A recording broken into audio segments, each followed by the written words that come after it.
আসসালামু আলাইকুম। যে ব্যক্তি মহান আল্লাহ তাআলার উপর ঈমান আনবে, নবীজি হযরত মুহাম্মদ সাল্লাল্লাহু আলাইহি ওয়াসাল্লামের সুন্নত মোতাবেক জীবন গঠন করবে, সে পরকালে জান্নাতের আশা রাখতে পারে, হোক সে পুরুষ কিংবা নারী। জান্নাতের নিয়ামত শুধু পুরুষের জন্যই নয়, নারীদের জন্যও রয়েছে। কোরআনে বলা হয়েছে তা মুত্তাকিদের জন্য প্রস্তুত করা হয়েছে। সূরা আলে ইমরান আয়াত ১৩৩। এর দ্বারা বোঝা যায় এখানে নারী পুরুষের কোনো তারতম্য করা হয়নি। মহান আল্লাহ তাআলা জান্নাতে নারীদেরও বহু নিয়ামত দান করবেন। আজ আমরা জানার চেষ্টা করব মহান আল্লাহ তাআলা জান্নাতি নারীদের কি কি দান করবেন। চলুন জেনে নেওয়া যাক। চির যৌবন ও লাবণ্য পাবেন। জান্নাতি নারীরা হুরের মতো সুন্দর হবেন। তাদের হুরের চেয়ে আলাদা বৈশিষ্ট্য দেওয়া হবে। তারা বৃদ্ধা অবস্থায় মৃত্যুবরণ করলেও জান্নাতে তারা যুবতী হয়ে যাবেন। দুনিয়ায় যেমনই থাকুক, আখিরাতে অপরূপ সৌন্দর্য লাভ করবেন। হাদিস শরীফে এসেছে, হাসান রাদিয়াল্লাহু আনহু থেকে বর্ণিত, একবার এক বৃদ্ধা মহিলা নবী হযরত মুহাম্মদ সাল্লাল্লাহু আলাইহি ওয়াসাল্লামের কাছে এসে বলল, হে আল্লাহর রাসূল, আল্লাহর কাছে দোয়া করুন যেন আমি জান্নাতে প্রবেশ করতে পারি। তিনি বললেন, ওহে, কোনো বৃদ্ধা জান্নাতে প্রবেশ করবে না। এটি শুনে সে কাঁদতে কাঁদতে চলে গেল। নবী হযরত মুহাম্মদ সাল্লাল্লাহু আলাইহি ওয়াসাল্লাম বলেন, তাকে এই মর্মে খবর দাও যে তুমি বৃদ্ধা অবস্থায় জান্নাতে প্রবেশ করবে না। স্বামী সোহাগিনী ও সমবয়স্কা হবেন। জান্নাতি নারীরা জান্নাতের স্বামী ভক্ত হবেন, যা নারীদের শ্রেষ্ঠ চরিত্র। পাশাপাশি তারা তাদের সমবয়স্কা হবেন, যা তাদের মধ্যে বোঝাপড়া ও প্রেমময় সম্পর্ক দৃঢ় রাখতে সাহায্য করবে। পবিত্র কোরআনে এসেছে, জান্নাতি নারী হবে সোহাগিনী ও সমবয়সী। সূরা ওয়াকিয়া আয়াত ৩৭। তাদের দুনিয়ার স্বামীকে পাবেন। জান্নাতি নারীদের তাদের দুনিয়ার স্বামী যদি জান্নাতি হন, তবে তাকেই স্বামী হিসেবে পাবেন।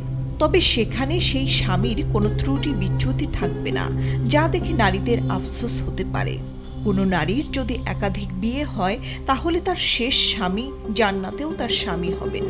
এজন্য হুজাইফা রাদিয়াল্লাহু তার স্ত্রীকে বলেন, তুমি যদি চাও তাহলে জান্নাতেও আমার স্ত্রী হতে পারো, তাই আমার পরে অন্যত্র বিয়ে করো না, কেননা নারীরা জান্নাতে তার শেষ স্বামীকে পাবে। এই জন্যই আল্লাহ তাআলা নবী পত্নীদের জন্য নবীজির ওফাতের পর অন্যত্র বিয়ে করা হারাম করেছেন। তারা জান্নাতেও নবীজি হযরত মুহাম্মদ সাল্লাল্লাহু আলাইহি ওয়াসাল্লামের স্ত্রী হবেন। আর যারা বিয়ের আগেই দুনিয়া থেকে চলে যাবেন, তারা মহান আল্লাহ তাআলার পছন্দের পাত্রের সঙ্গে জান্নাতে বিবাহ বন্ধনে আবদ্ধ হবেন। অন্য হুরদের সঙ্গে সুসম্পর্ক থাকবে। কোরআনের বর্ণনা দ্বারা বোঝা যায়, জান্নাতে পুরুষদের কমপক্ষে ৭০টি হুর দেওয়া হবে, যাদের রানী হবেন দুনিয়ার স্ত্রী। কিন্তু জান্নাতি এই স্ত্রীদের নিজেদের মধ্যে কোনো দূরত্ব বা ঝামেলা থাকবে না, কারণ মহান আল্লাহ তাআলা জান্নাতে প্রবেশ করানোর আগে মানুষকে হিংসা বিদ্বেষ থেকে পবিত্র করে নেবেন।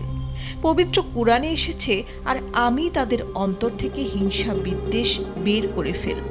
তারা সেখানেই ভাই ভাই হয়ে আসনে মুখোমুখি বসবে।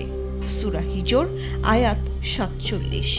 এখানে আয়াতের দ্বারা শুধু পুরুষ উদ্দেশ্য নয়, বরং সব জান্নাতীদের উদ্দেশ্য করা হয়েছে। জান্নাতে প্রত্যেকের প্রতি প্রত্যেকের মায়া ও ভালোবাসা থাকবে।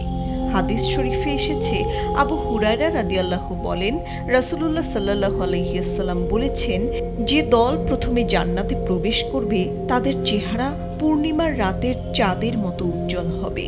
তারা সেখানে থুতু ফেলবে না, নাক ঝাড়বে না, মলমূত্র ত্যাগ করবে না। সেখানে তাদের পাত্র হবে স্বর্ণের, তাদের চিরুনি হবে স্বর্ণ ও রৌপ্যের, তাদের ধনুচিতে থাকবে সুগন্ধি কাষ্ঠ, তাদের গায়ের ঘাম মিশকের মতো সুগন্ধময় হবে। তাদের প্রত্যেকের জন্য এমন দুজন স্ত্রী থাকবে, যাদের সৌন্দর্যের কারণে গোস্ত ভেদ করে পায়ের নলার হাড়ের মজ্জা দেখা যাবে। তাদের মধ্যে কোনো মতভেদ থাকবে না, পরস্পর হিংসা বিদ্বেষ থাকবে না। তাদের সবার অন্তর এক অন্তরের মতো হবে।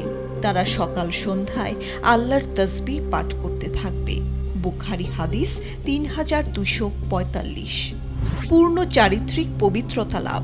জান্নাতের নারীরা চরিত্রের দিক থেকে সম্পূর্ণ পবিত্র হবেন।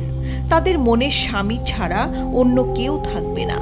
তারা কখনো অন্যের স্বামীর দিকে দৃষ্টিও দেবেন না। জান্নাতি হুরদের ব্যাপারে মহান আল্লাহ তাআলা বলেন, সেখানে থাকবে সতী সাধ্বী সংযত নয়না কুমারীরা, পূর্বে যাদের স্পর্শ করেনি কোনো মানুষ বা কোনো জিন।